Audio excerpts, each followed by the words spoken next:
and John were the best of friends. They spent their afternoons playing in the woods near their homes, creating all sorts of mischief and laughs.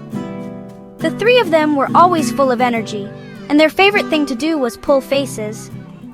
Funny, goofy, and silly faces. They loved to make each other giggle with their wild expressions. Ami would puff out her cheeks, Amy would cross her eyes, and John would twist his mouth into the most ridiculous contortions.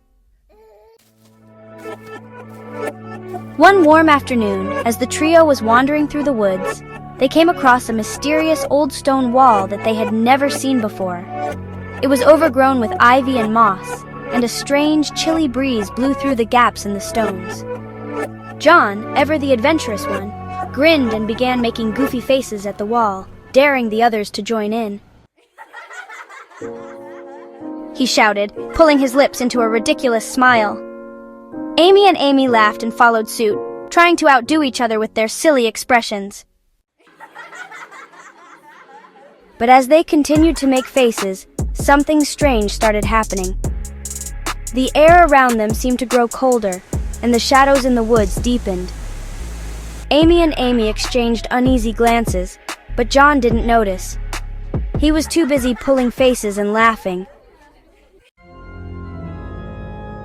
Suddenly, Smiler, I'm coming to get you!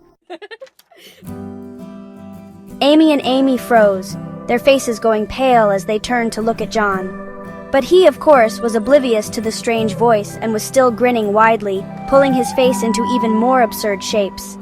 John, who's messing around? You guys are just trying to scare me. Come on, let's keep going. But the more John made faces, the closer they seemed to hear the whispers. The trees around them began to creak and sway, even though there was no wind. Then, from the shadows, a figure slowly began to emerge. A figure with a wide, eerie smile. The creature's face was stretched impossibly large, its eyes wide and gleaming with a mischievous, unsettling glow. Its face seemed to shimmer like the reflection of a grin in a cracked mirror. It was Smiler. Ami and Amy gasped and stepped back, feeling their hearts race. Amy, John, stop! Stop pulling faces! It's not funny anymore! He continued to twist his mouth and cross his eyes. But with each face he made, Smiler's grin grew wider, the creature getting closer. The shadows around them seemed to flicker with strange, distorted shapes. The air turned icy, and the ground beneath their feet began to tremble. Amy and Amy could feel the pull of something sinister, and they huddled together in fear, watching the Smiler creep toward them. John, please stop! It's real! The Smiler's going to get you! Still, John refused to listen. He was too caught up in his own fun to take them seriously. He stuck out his tongue, puffed his cheeks, and crossed his eyes so dramatically that it felt like the air itself was holding its breath.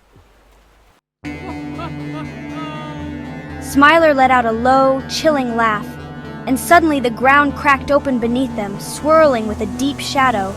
The grin on Smiler's face stretched impossibly wider, and its eyes gleamed with a cold, eerie light.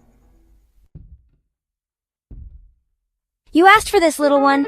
Keep making faces and I'll make you smile forever. Ami and Amy were frozen, but John, still grinning like a fool, didn't heed the warning. He just laughed louder, pulling even more ridiculous faces.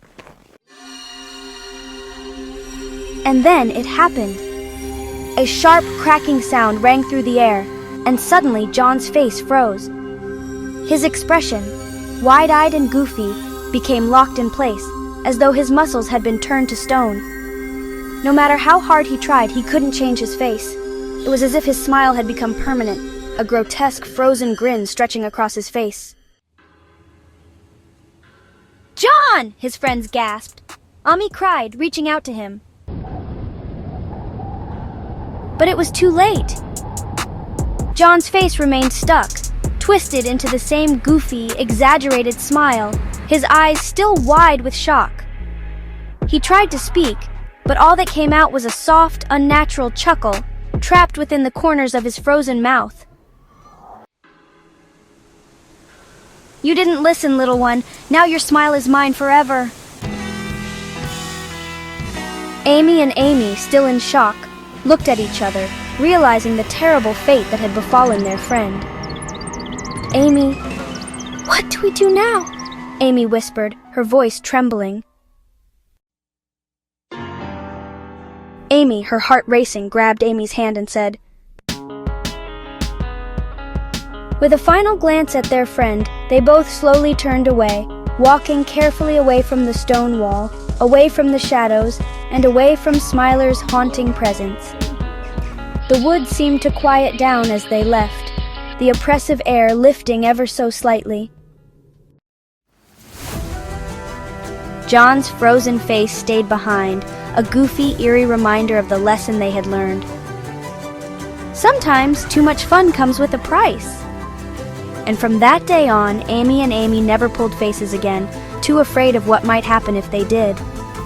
As for John, he remained with that frozen smile forever, a cautionary tale for anyone who dared to